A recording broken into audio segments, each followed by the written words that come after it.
First type था triphasic, फिर biphasic और मोनोफेजिक। अब बेटा कई बार ये क्वेश्चन आता है कंपटीशन लेवल पर क्यूआरएस कॉम्प्लेक्स से कि क्यूआरएस कॉम्प्लेक्स का मेन फंक्शन क्या शो करता है। तो बेटा क्यूआरएस कॉम्प्लेक्स का मेन फंक्शन है वेंट्रिकुलर डीपोलराइजेशन। अब सर वेंट्रिकुलर डीपोलराइजेशन क्या है?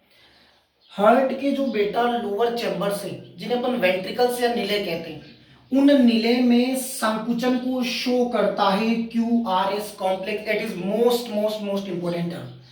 क्यूआरएस कॉम्प्लेक्स शो करेगा वेंट्रिकुलर डीपोलराइजेशन। वेंट्रिकुलर डीपोलराइजेशन का मतलब जो हार्ट का जो लोअर चैम्बर है या जो निचले कक्ष है उनमें विध्रुवण को शो करेगा क्यूआरएस कॉम्प्लेक्स।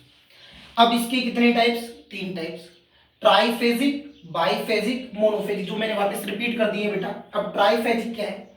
अगर अपन क्यूआरएस कॉम्प्लेक्स बनाए और उसमें अपन 3 वेव को देखें तो ये टाइप होगा ट्राइफेजिक।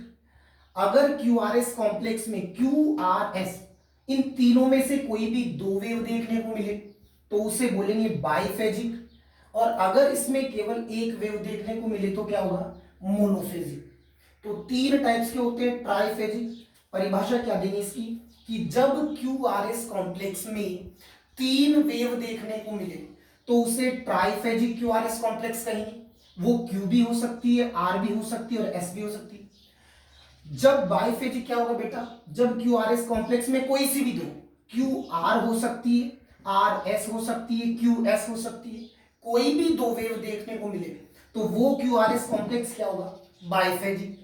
और मोनोफेजिक, इन तीनों में से कोई सी भी एक वेव देखने को मिले, क्यू वेव, आर वेव और एस वेव, यानी क्यू आर और एस वेव में से कोई भी एक देखने को मिले तो वो होगा बेटा मोनोफेजिक क्यूआरएस कॉम्प्लेक्स। तो कितने टाइप्स हो गए?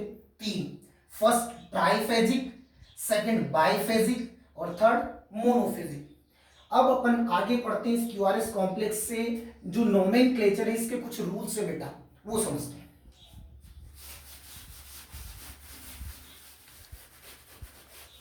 तो नेक्स्ट है इसके रूल्स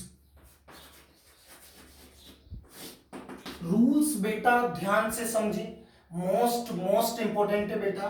देखो अपन को इस मानक ईसीजी में केवल फोकस करना है क्यू पर, आर पर और एस पर।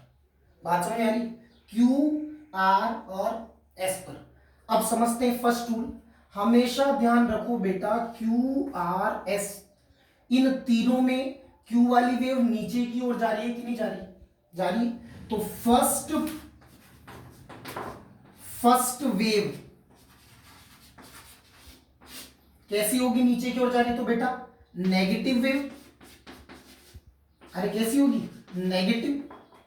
सेकंड ऊपर की तरफ जा रही है तो पॉजिटिव, ये ध्यान रखो। सेकंड वेव पॉजिटिव वेव और थर्ड वापस से कैसी होगी बेटा? Negative wave.